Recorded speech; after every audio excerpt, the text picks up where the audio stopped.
Ciao a tutti e bentornati sull'Ernamo. In questo video vogliamo farvi vedere le alternative alle parole più comuni della lingua italiana. Le due parole che si usano davvero tutti i giorni fino alla nausea. Sì e no. Credeteci, non ne possiamo proprio più di sentirle.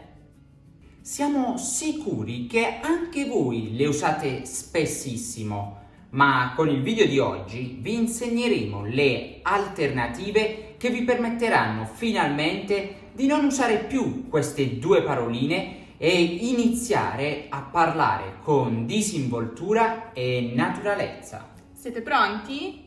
Iniziamo!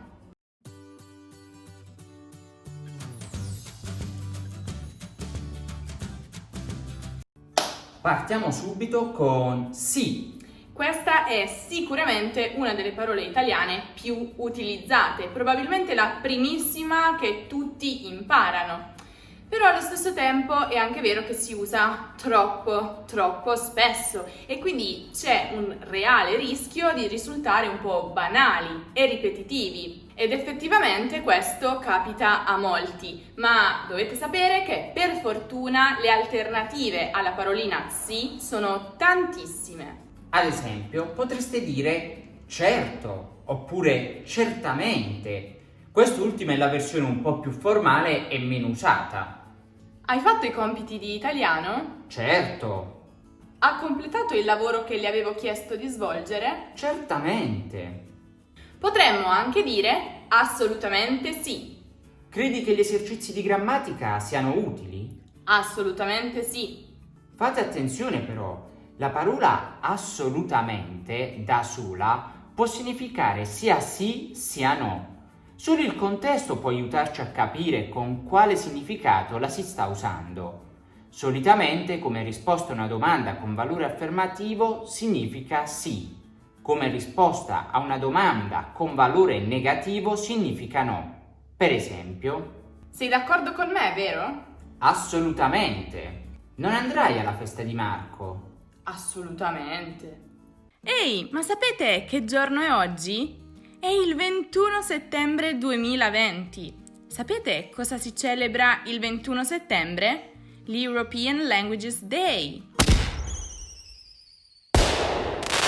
European Languages Day nasce con l'obiettivo di promuovere il plurilinguismo e l'apprendimento delle lingue nelle scuole e non solo. Ma perché imparare una lingua straniera è così importante? Beh, ci sono tantissimi motivi, ma sicuramente uno dei più importanti è l'aumento di possibilità di ottenere un buon posto di lavoro o una promozione. Parlare fluentemente più lingue, quindi, vi permetterà di guadagnare più soldi. E qual è il miglior modo per imparare bene una lingua straniera? Parlare con i madrelingua. Per questo vi consigliamo vivamente di provare italki, lo sponsor di questo video. italki è un sito web che raccoglie migliaia di professori madrelingua disposti a insegnarvi la propria lingua madre a tariffe davvero vantaggiose, quando volete e dove volete, completamente a distanza con videochiamate tramite Skype o qualsiasi altro mezzo di comunicazione voi preferiate. italki sta offrendo una promozione fantastica. Ogni $30 acquistati per fare lezioni sulla loro piattaforma riceverete $5 in omaggio. Conveniente, no? Pensate che su italki con $5 o poco più potreste riuscire a fare una lezione con un professore madrelingua. Andate sul canale YouTube ufficiale di italki per scoprire di più su questa promozione. Il link è nella descrizione. Ah, ovviamente tra tutti i professori di italiano qualificati disponibili su italki ci siamo anche noi. Questo è il mio profilo. E questo è il mio. Se volete prenotare lezioni individuali con noi, vi basterà cercarci su italki. Vi aspettiamo. Ciao! Altre alternative sono senza dubbio oppure non ho dubbi. Credi che Alfonso vorrà venire alla festa? Senza dubbio. E Marta? Non ho dubbi.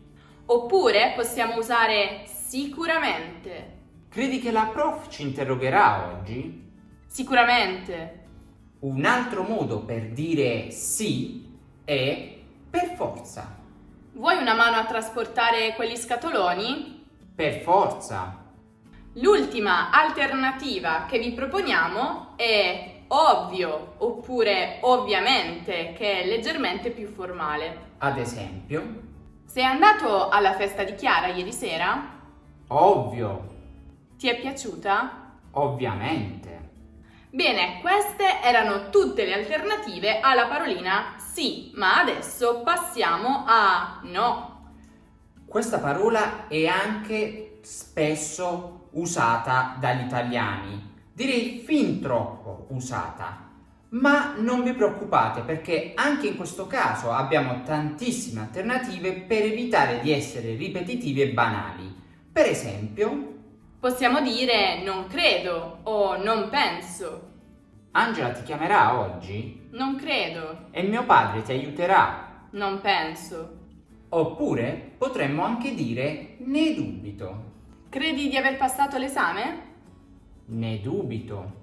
Questa parola non significa proprio no, ma esprime un'incertezza, un forte presentimento che qualcosa non succederà o che non sia successo. Un'altra alternativa è mi sa di no. Sai se Chiara è partita per l'America? Mi sa di no. Come nel caso precedente, possiamo usare questa espressione per indicare che non siamo sicuri di qualcosa, ma abbiamo il presentimento che la risposta sia negativa. Un'alternativa leggermente più formale è temo di no. Ti è arrivata la mail riguardante il nuovo progetto? Temo di no. In questo caso, insieme alla negazione, stiamo anche esprimendo un dispiacere. È un po' come dire mi dispiace, ma purtroppo non è arrivata. Tra le alternative a no possiamo trovare anche non ci penso neanche, nemmeno per sogno, oppure scordatelo. Hai voglia di fare i compiti di italiano al posto mio? Non ci penso neanche, E ti va di cucinare? scordatelo, E di andare a correre? nemmeno per sogno. E per concludere abbiamo ma quando mai? Che si usa soprattutto quando qualcuno ci accusa di aver fatto qualcosa che in realtà non abbiamo fatto. Eri tu che passeggiavi per mano con Giulia ieri sera? Ma quando mai? Che è un po' come dire ma sei matta, io e Giulia? Ma ci siamo dimenticati di qualcosa? Espressione del giorno. Con un no ti spicci, con un sì ti impicci.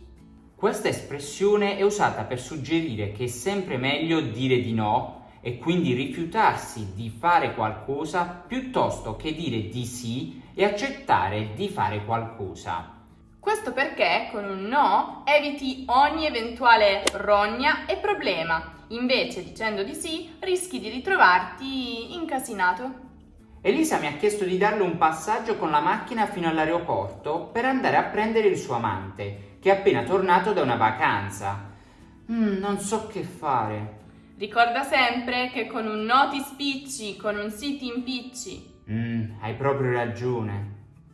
Speriamo che queste alternative vi siano utili nelle vostre conversazioni, ma se volete conoscerne di altre, allora non perdetevi il video dedicato alle alternative a ciao.